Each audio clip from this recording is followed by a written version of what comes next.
दोस्तों आप सभी का हार्दिक स्वागत करते हैं आपके इस परिवार टेक्निकल ईडीवीएमसी में। बहुत सारे छात्रों की ये कमेंट आ रहे थे कि पीईटी के बारे में समझाइए सर कि यूपी ट्रिपल एससी का जो नया पैटर्न आया है कि किस प्रकार से आपका चयन होगा पीईटी के माध्यम से। उसके संबंधित पूरा बोर्ड पे आप देख ही रहे हैं कि बहुत ही अच्छी तरीके से ब्रीफली डिस्क्रिप्शन के साथ आपको बताया जा रहा है। और इसी के साथ साथ जितने भी गवर्नमेंट जॉब की अपडेट्स होती हैं सब चीज़ें आपको इस वीडियो के माध्यम से लोग बताते रहते हैं।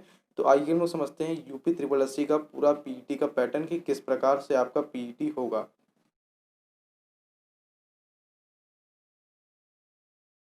तो दोस्तों पीईटी को समझने के लिए सबसे पहले ये जानेंगे कि पीईटी की ज़रूरत क्यों पड़ी आयोग को।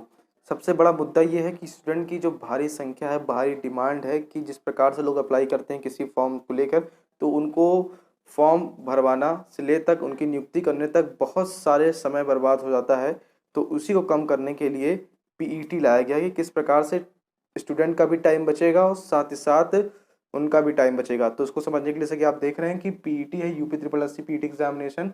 पीटी एग्जामिनेशन में सबसे बात यह है कि आपका जो बेसिकली जो एक शिफ्ट में यानी कि एक पार्ट में आपका सिलेक्शन होता था वो अब दो पार्ट में कर दिया गया है, प्री और मेंस के फॉर्मेट में। यानी कि प्री और मेंस जैसे कि आप जानते हैं एसएससी हो गया, बैंक हो गया, रेलवे हो गया, जैसे कि आप प्री सीबीटी 1 सीबीटी 2 कराते हैं, उसी प्रकार से अब यूपी ट्रिपल एससी भी पीईटी कराएगा यानी कि प्री और मेंस कराएगा।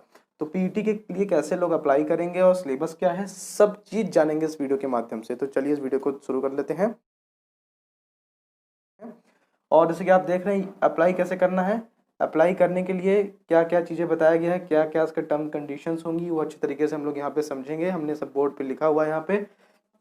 तो देखिए इसका जो पीटी का जो फॉर्म आएगा वो दिसंबर 2020 में इसके फॉर्म आने की संभावना है। आयोग द्वारा ये बताया भी गया है कि दिसंबर 2020 यानी अगला दिसंबर या जनवरी तक में 2021 तक में आपको पीटी का नोटिफिकेशन दिख जाएगा।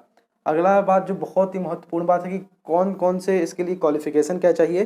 तो केवल आप 10वीं पास हैं तो आप इसके लिए अप्लाई कर सकते हैं, या 12वीं पास हैं तब भी आप इसके लिए अप्लाई कर सकते हैं। और इसका हर जिले में सेंटर बनाया जाएगा। तो जैसे कि जो फेमस जिले होते हैं, जैसे खास तौर से कानपुर हो गया, लखनऊ हो गया, प्रयागराज जो है इसको कहते हैं, यहाँ पे बहुत सारे लोगों हमें जब भी कोई भी एग्ज़ाम होता है तो बेसिकली यहीं पे सेंटर जाता है, क्योंकि यहाँ पे सेंटर ही बहुत ज़्यादा अवेलेबल है। पर जो पीईटी वाला होगा ये हर जिले में सेंटर बनाया जाएगा कि यानी कि आप अलग मतलब सहारनपुर में भी रहते हैं तब भी वहाँ पे आपका सेंटर सहारनपुर में ही जाएगा पीईटी रिलेटेड। केवल जो मेन परीक्षा होगी उसके लिए ये बुलाया जाएगा। तो आइए समझते हैं कि क्या क्या प्रोसीजर है। जैसे हमने जाना कि हर जिले में सेंटर होगा और इसका एग्जामिनेशन जो है वो हमेशा ऑफलाइन होता आया है। यूपी स्टेट गवर्नमेंट की सही वैकेंसी का जो फॉर्म है बेसिकली आपका एग्जामिनेशन तो ऑफलाइन ही होता रहता है, वो चाहे वो जिस विभाग का हो। और इसका दिसंबर और जनवरी में आप अप्लाई करेंगे तो मार्च और अप्रैल में आपका पेपर होने को निश्चित है। पीईटी के बारे में बात कर रहे हैं हम लोग, और लगभग इस पर 30 से 45 लाख बच्चे अप्लाई करेंगे। ऑल ओवर इंडिया हो जाएगा किस प्रकार का, क्योंकि पैटर्न जो है पैटर्न को लेके ये सारा विवाद चल रहा है। छात्रों ने बहुत आक्रोश दिखाया है कि पैटर्न के बारे में क्या आक्रोश दिखाया है कि इसमें जो सिलेबस है उसमें मैथ ऐड कर दिया जाएगा। इस प्रकार से आप ये देख रहे हैं। तो basically SSC, bank, railway, IBPS जिस प्रकार से एग्जामिनेशन कराते हैं सेम टू सेम उसी प्रकार से भी हो जाएगा। तो जो उत्तर प्रदेश के कैंडिडेट्स उनके दरअसल हिंदी ज़्यादा उसमें फोकस की जाती है, पर उसमें मान लीजिए उत्तर प्रदेश की जो स्टेट गवर्नमेंट की वैकेंसी है उसमें अधिकतर लोग ऐसे अप्लाई करते हैं इनको मैथ नहीं आती है। तो मैथ से बचने के लिए लोग यूपी गवर्नमेंट की तरफ से ज़्यादा जाना चाहते हैं, यूपी की वैकेंसी के लिए ज़्यादा फोकस करना चाहते हैं। पर दोस्तों इसमें मैथ्स ऐड कर दिया गया है और बेसिकली 18 से 40 साल मिनिमम आयु रहती है। आप सभी लोग के लिए जानते हैं यूपी की वैकेंसी के लिए। और सिलेबस के बारे में बात करूँ तो हिंदी आपका 25 नंबर का, रीजनिंग आपका 25 नंबर का, मैथ आपका 25 नंबर का, GK GS current affair 25 number का, यानी 100 नंबर का आपको बना दिया गया है। अब क्वालिफाइंग नेचर क्या होगा, ये एक प्रकार का स्क्रीनिंग टेस्ट होगा, यानी कि आपको बस इसे क्वालिफाई करना है। जैसे सीबीटी 1 आप रेलवे का देने वाले हैं उसी प्रकार के थ्रू। और इसको यहाँ समझेंगे हम लोग कि क्वालिफाइंग स्कोर किस प्रकार से रहने वाला है।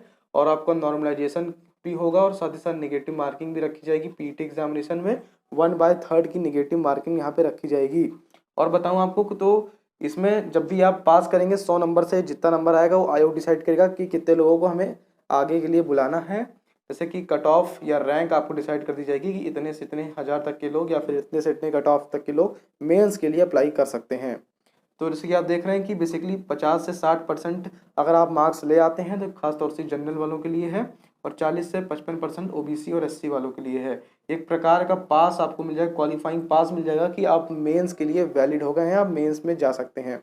तो मान लीजिए अब आपके मन में ये आ रहा होगा कि पीईटी एग्ज़ाम हमने दे दिया, पर हमने बहुत सारे एग्ज़ाम ऐसे देखे हैं जिसमें केवल एक ही पेपर होता है, उसमें मेंस की ज़रूरत नहीं पड़ती है।